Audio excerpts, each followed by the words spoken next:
Hello, this is Miranda Dopp, and this is my AB presentation for Project 5, Grid Booklet. The purpose of this project was to learn more about grid systems by designing a cover and 2 spreads for a grid booklet. This project had a few different steps to get us to a final project, so I will give you a short walkthrough of a few of my steps, and then I will show you my final design. The first step in this project was to choose a pair of typefaces that worked well for text and worked well together in order to use them in our booklet. The 2 fonts that I chose are Allegria and Rosario. I actually looked for quite a while to find a pair that I really liked and that I thought worked well, and this was the perfect mix for me. They were both clean enough that they are easily read at small sizes, yet they have enough interest that at larger sizes they have that little bit of fun flair to them.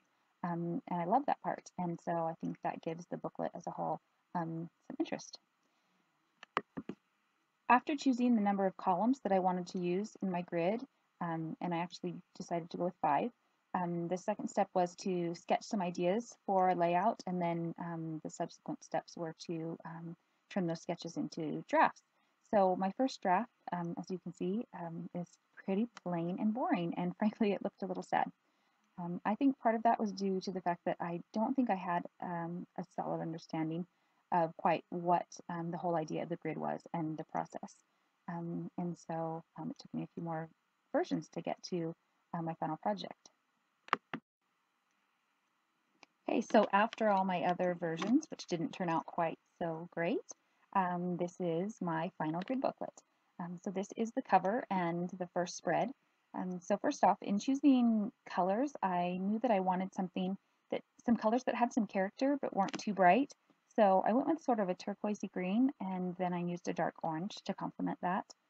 As far as the layout itself, I actually changed the layout a few times, and it probably wasn't until the step before this step that I felt that I finally had it figured out and finally knew what was working and knew what would work. So I chose to do a mix of 2 and 3 columns within my 5-column grid, and I chose to go with a little bit of an asymmetrical layout as opposed to a more symmetrical one, because I felt it gave it a little more visual interest. I also did a low opacity background image on each page, and as you can see from the cover, it is the word grid that's back in the background, and each page in the booklet, each spread actually has one of the letters from the word grid on each page. I felt like this was something a little bit fun that I could add that had some visual interest, but it was light enough that it still kept the focus where it belonged on the pages themselves and on the article itself. Okay, so this is the second spread in my grid booklet, and I just wanted to point out that the subheads I chose to do in the orange because I felt like that clearly defined each section of the article, and I felt like that would make it easier for the reader to be able to read through and to know where each section started.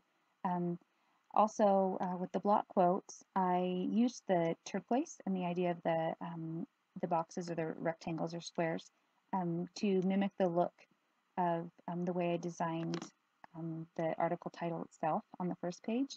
And I also used lines as a graphic element throughout the entire piece, through the cover and the spreads, to give the entire booklet a cohesive look. So overall, I think I used the elements